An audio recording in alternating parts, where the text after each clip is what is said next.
Yeah, I just wanted to talk to you for a minute about an interesting subject, which is words. Not just the words people say and what you hear, but what you've got going on in your own mind all the time in the background.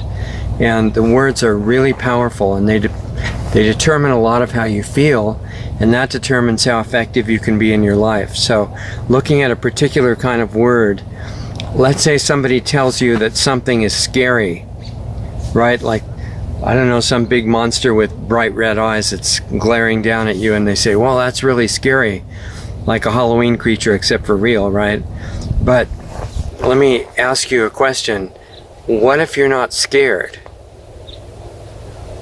That ruins the whole deal for the monster, right? Because it can't really call itself scary unless you're scared. Same thing with something that's depressing. Let's say some horrible thing is happening, and people are talking to each other and saying, well, that's so depressing. No, it isn't, unless you agree to be depressed.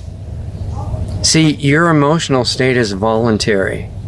You're not supposed to understand that, because it's used against you for control.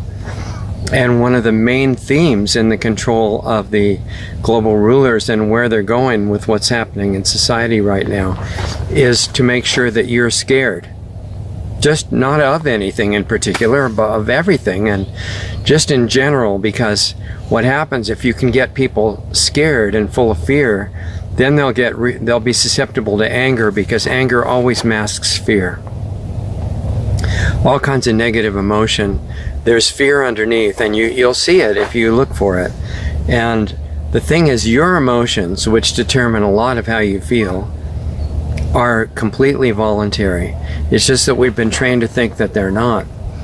So a lot of great people, very intelligent, very compassionate people who really care about the world and everybody else are thinking, well, we have to be in a really good frame of mind. We have to be spiritual and positive and upbeat, and if we think about what's going on in the world and we focus on it, or anything negative, it's going to ruin our energy, and it's going to support what's happening in the world. But they don't really understand the depth of that issue, because you can think about something going on. Let's say you're aware of this high altitude spraying that's happening every day, this massive crime against humanity that none of the officials in government or industry will normally talk about, except when they say, oh, we might have to do that to save you from global warming, right? They want you to be worried about global warming all the time. But let's say you're aware of that whole program, and you know it's not just to do things to the weather, it's to poison the earth. That, if you're thinking in a normal way, you could say, well, that's really depressing, or that's really infuriating, or that's really scary. Or no, unless you decide for it to be. It is what it is. It's a crime against humanity. Sorry, bugs want to get in on the talk here. It's a crime against humanity, but whether it's scary or depressing or infuriating or upsetting or you know, anything like that, that's up to you, not up to the spraying. Because the spraying is just the spraying. They're just trying to kill everybody and ruin the weather and cause climate change, so you can be panicked about that. It has a lot of different parts of the agenda. But how you react to it, there's no requirement for you to be afraid, or you to be angry, or you think you have to be angry to be effective? No, it's the opposite. That's a complete myth.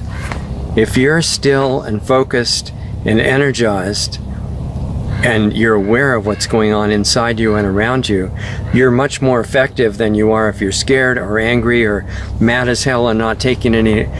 That's not where the power is. Still, energized, strong and focused, those things lead to expression of power and being able to do things like to, you know, work for a better world where they're not spraying everybody every day. That the effectiveness there does not come from being all upset. Okay, so the question is, how do you combine an awareness of all the hideous crimes that are going on in the world that we need to find a way to reverse, and staying in a really good state of mind, emotionally, mentally, focused, self-aware, powerful, and not just all upset by an awareness of what's going on. And a lot of people think that's not possible, and they're wrong. There is a different way to relate to mind. Mind is not you. We've taken it on as our identity. It's not true. We're something way beyond mind, much more powerful. And we use mind, hopefully, as an ally to interact with the physical world and other people and things like that. But it's not us. So if you learn about that and you start getting yourself back together, you learn about how to regain and maintain your health without much of any need for any medical system. I mean, most of it is details of lifestyle and learning how to use those to regain your high energy and normal state of great health no matter what age you are. You start with that and you incorporate a different way of dealing with mind, so you know it's not you. You make it into an ally, and you decide whether you're going to be fearful or angry or upset or things like that.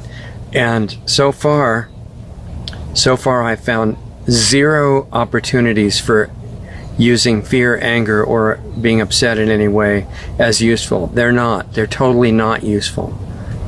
There's a much more effective state that you can learn to be in, and it helps your physical health, and it makes it easy to change your lifestyle so that you don't need willpower anymore. It's really good stuff. So my suggestion is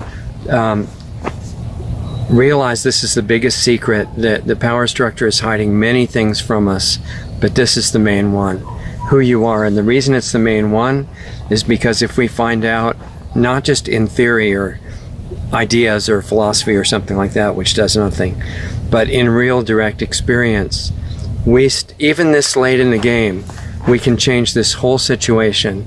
You have massive healing power. But you can't just say, I have massive healing power, and do anything. It doesn't work. You have to do the work, find out what that is, put it into practice in your life. I'm going to talk about little bits of it as much as I can in the public videos. If you decide you're ready to really start doing the work on that stuff and changing back to who you always were and having your body change as a result, consider joining us on Planetary Healing Club Saturday nights, lostartsradio.com/club. Otherwise, I'll be seeing you again in these free videos, and I'll put everything in them that I can. And remember the Sunday night show. We'll see you then. lostartsradio.com has all the information. And anyway, the main thing is to remind you, listen how often people say things that are limiting.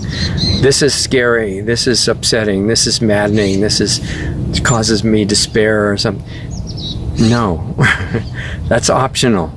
You can deal with the most incredible problems and threats you can imagine and be more aware of them and not be infected by their energy. Still feel fine and be much stronger and more effective. And we really need you in that state to do the project we have in mind, which is a healing project that's global, and I'd like to have you involved. Anyway, nice to see you again, and stay in touch, and I'll see you soon next time.